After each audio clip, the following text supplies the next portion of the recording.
Praise be Jesus and Mary. In today's gospel, we hear the call of St. Matthew as narrated by the apostle himself in Matthew chapter 9.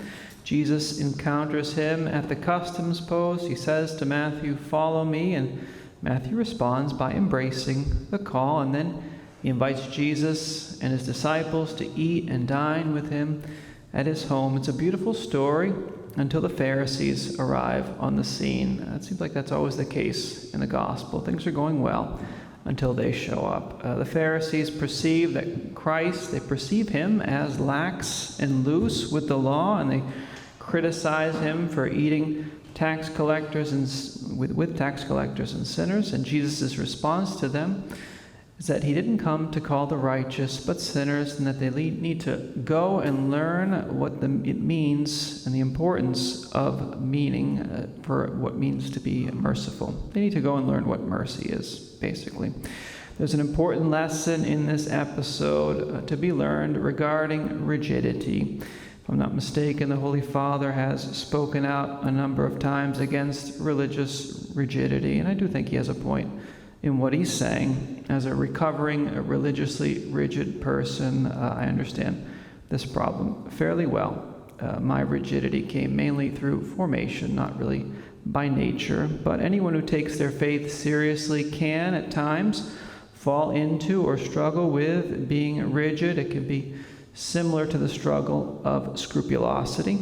A scrupulous person wants to do the right thing, but they just don't know exactly how to do it. Religiously rigid people can have a similar failing as well.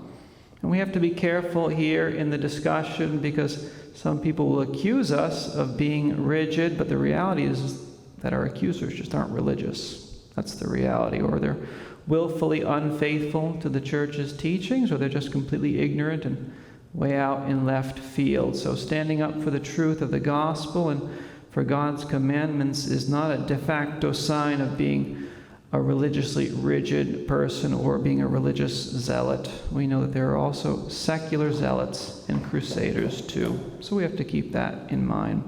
Now, that being said, how would we describe someone who is religiously rigid? Well, typically they're people who, one, tend to focus a lot on externals, and two, they tend to be very legalistic. So they're excessive in their focus on these things, and they tend to be defective in the realms of charity and mercy. We often say that virtue's in the middle. Virtus in media stat, says the Latin. So this virtue is neither the excess nor the defect of something. People who are rigid haven't quite yet found the correct balance there. A rigid mindset or approach can come from our background. It can come from our home life, or schooling, or a religious formation in general, or it can just be part of the atmosphere of the church or religious family to which we belong. It kind of spread like COVID, basically. It can be airborne, just in the air you breathe at times. The climate that religious rigidity creates is a climate of rules and regulations, often devoid or very low on charity. It's essentially a Kantian duty for duty's sake approach to religion, where the letter of the law becomes an end in itself. Traditionalists typically struggle with this. It's one of the reasons that they're often not very happy.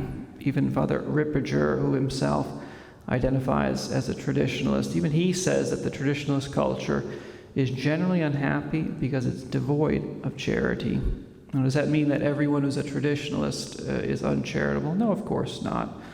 But I think that the general observation of being rigid and lacking charity corresponds to reality in many cases. Rigidity can be tied to a critical spirit, so always focusing on what's wrong, pointing out what's wrong, even looking down on others. Essentially, we do the work of the devil in that one, because one of his titles is what? He's the accuser, right? Revelation 12:10 calls him the accuser of the brethren. Religiously rigid people can be great at fault-finding and accusing, and they can often come off as being condemning and harsh. So non-believers, what do? They look at them, they look at us, and they think to themselves, well, if that's what religion does to you, forget it. I don't want any part of that. Christ's words in the gospel today are a challenge for those of us who are rigid. He says, "Go and learn what this means. I desire mercy, not sacrifice." Matthew 9:13. So too are his words in Matthew 11:30 challenging when he says, "My yoke is easy and my burden is light." Those are challenging. Very challenging for people who are religiously rigid. They do better when they hear our Lord say that not an iota from the law will fall until it's all fulfilled, when Jesus says that in Matthew 5:18, or when Jesus talks about the way to heaven being narrow, Matthew 7:14. They do well with those ideas of our Lord, those concepts, those things hit home for them more than the mercy and compassion stuff usually does. We need to be able to put the two together, actually. The sad thing is that people who are rigid in this sense, really, a lot of times they don't experience the freedom of the faith, the freedom that Christ offers. It is for freedom that Christ set us free, says St. Paul in Galatians 5:1. Freedom can have a negative connotation for them. They can think rules are good, freedom is bad, or at least dangerous, they can think. So rigid people know how to lay down the law, or at least they know how to follow and obey the law, but they can struggle with giving grace.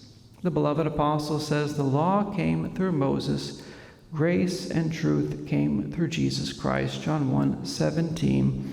So the grace and law dynamic is something that they don't, again, really know how to balance very well, because, to put it crassly, sometimes they just don't know how to lighten up, to put it crassly. Rigidity is a certain hardening of the mind. It can lead to a hardening of the heart. And one of the biggest problems with religious rigidity is that you can end up condemning those who are innocent in God's eyes. In the same Gospel of St. Matthew, which we heard today, the same Gospel, our Lord chided the Pharisees later on when they were accusing the disciples of sinning on the Sabbath. Jesus said to them, "If you had known what this means, 'I desire mercy and not sacrifice,' you would not have condemned the innocent." Matthew 12:7. So in the name of what is good and holy, the Pharisees were actually sinning in their harsh judgments regarding others. It led to them having a hardness of heart, a heart that can become so hard that they even can decide to put God himself to death. Why? Because God wasn't playing by their rules. The emphasis of the Pharisees was being separated from sinners. Christ's emphasis was on extending hope and mercy to them. So it's true that we need to be wise about the company that we keep, but at the same time, we don't want to have a condemning attitude or mindset toward those who aren't part of our circle, and we don't want our hearts be closed either toward those who don't live according to God's standards. We don't want to have a closed heart to them. Some of them may even become great saints and even apostles. It's actually the whole point of the gospel today, like St. Matthew, who became a saint and apostle. The remedy for rigidity is found again in mercy and compassion. Rigidity is essentially remedied the same way that a sinful life is remedied. It's remedied through conversion. Compassion is the emotion, or better, it's the response that Jesus expressed most often in the Gospels towards sinners. And we sometimes even need to learn to be merciful towards ourselves. Sometimes that's even a problem. Why do we have to do that? Because God is merciful towards you. We first need to take to heart God's mercy before we're able to extend it to other people.